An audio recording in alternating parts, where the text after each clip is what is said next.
So it would be a gross exaggeration, at best, to state or even imply that evolution is a scientific fact.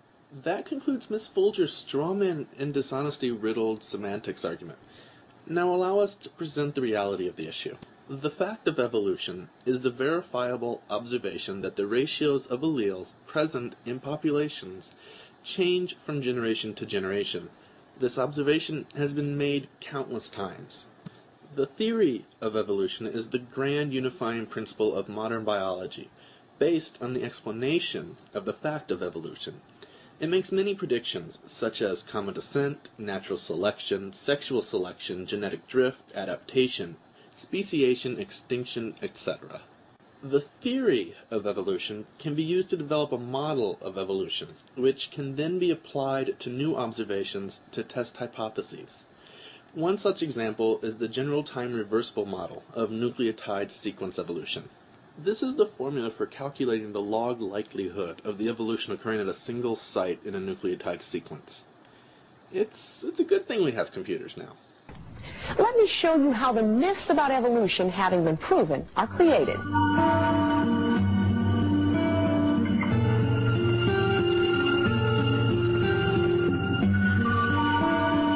Almost all science textbooks include England's peppered moth as the classic example of evolution by natural selection. The theory says that dark and light-colored moths rested on tree trunks during the day, and birds ate them. The hypothesis actually stated that birds preferentially preyed on the two different color morphs depending on the environmental conditions. But on trees covered with a whitish-colored fungus. No, it's a lichen. The light moths were able to survive because they were camouflaged. When the Industrial Revolution hit, pollution and dark soot reversed the effects. No, it changed the selective pressure. There was a scientific hypothesis that in periods where the trees of a forest were darkened by industrial smoke, moths which were dark in color would be better able to survive because the birds wouldn't be able to see them. And light-colored moths would be eaten more often, and so for a time you would get more dark moths and fewer light moths in a population. In other words, evolution was happening. Scientists who believed in the myth of evolution gloated over this. That was another ad hominem attack. Saying the results proved that evolution by natural selection is true. Frankly, the observational evidence was extremely compelling. The problem is, peppered moths don't rest on tree trunks during the day. That was another outright lie. 50.4% of peppered moths rest at the junction of branches in the trunk. 37% rest directly on the trunk. After more than 40 years of intense field study, only 2 peppered moths have ever been seen naturally resting on tree trunks. That is another lie. It seems this clear case of Darwinian evolution by natural selection is just one more example of wishful thinking and scientific blunders. That was an appeal to ridicule based on the previous lies. So where did all the evolution textbook get pictures of peppered moths on different colored tree trunks? You'll probably be amazed to discover just how far this media spin was taken by scientists who wanted to believe their own story. They were all staged. Yes, our esteemed creationists seem to believe that insects regularly pose for photographs while being preyed on by birds. The moths were glued, pinned, placed into tree trunks, and their pictures taken. The scientists who used the pictures in their books to prove evolution all conveniently forgot to tell their readers that little subtle fact. All right, it is time to end this rather pathetic hatchet job on Dr. Bernard Kettlewell. Here's the actual story of the research on the peppered moth. The peppered moth has 2 distinct color morphs controlled by a single locus. There's the light morph and the dark. Dr. Bernard Kettlewell began studying peppered moths in 1952.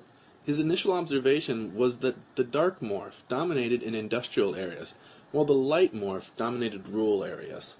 This observation was not horribly shocking, as it had been made prior to Darwin's publication of On the Origin. Yes, in spite of what creationists claim, intensive study on the peppered moth began shortly after discovery of the first dark morph in 1811. In 1896, J.W. Tutt hypothesized that the change was due to selective predation by birds.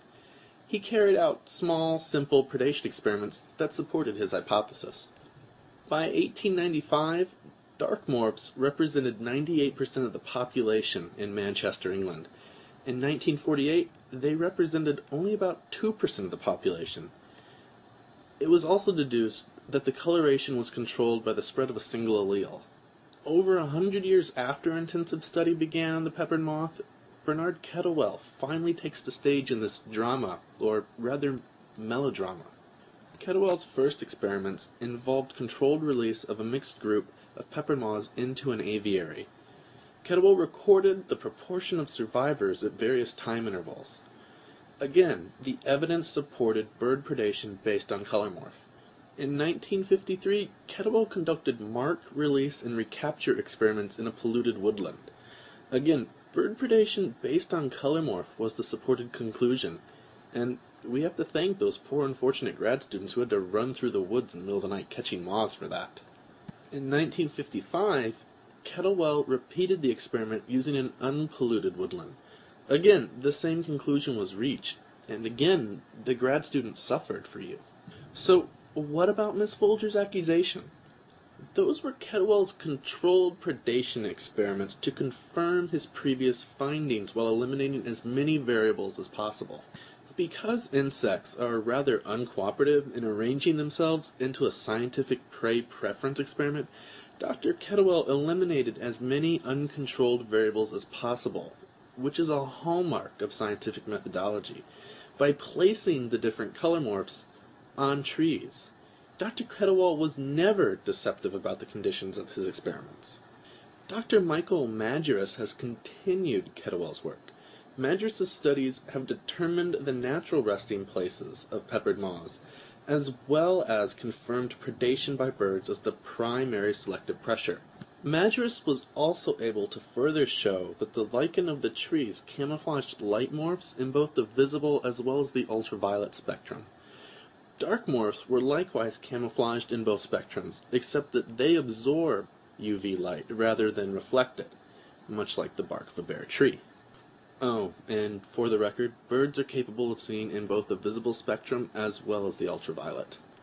Following environmental cleanup in the 1960s, the proportion of dark morphs has been steadily decreasing. It appears that Miss Folger's knowledge of this topic both begins and ends with Dr. Kettlewell's controlled experiment. Rather than examine all of the evidence, she has misguidedly attacked one small aspect of an immense body of research. If the best example of evolution that has ever been documented has been used as proof by eminent evolutionary biologists for more than 40 years is not true, as Miss Folger has demonstrated, attacking a straw man is rather easy. Miss Folger then selectively interprets various passages from the Bible and claims that they represent valid science. We cut that nonsense to spare you from it, except for one tidbit. We know that when Columbus made his trip to discover India and landed here in America, that when he took off, there was tremendous fears that he would come to the edge of the earth and would plunge off into nothing. That was complete and utter nonsense. Europeans fully understood that the earth was spheroid in shape. The contention was the distance that Columbus would need to travel before reaching Asia. The crack researchers at ICR are relying on Washington Irving's biography of Christopher Columbus. Irving incorporated as much factual material into the biography as he did in his more well-known work, The Legend of Sleepy Hollow. Also, it seems that ICR left out the little tidbit where it was the church which was claiming that the earth was flat.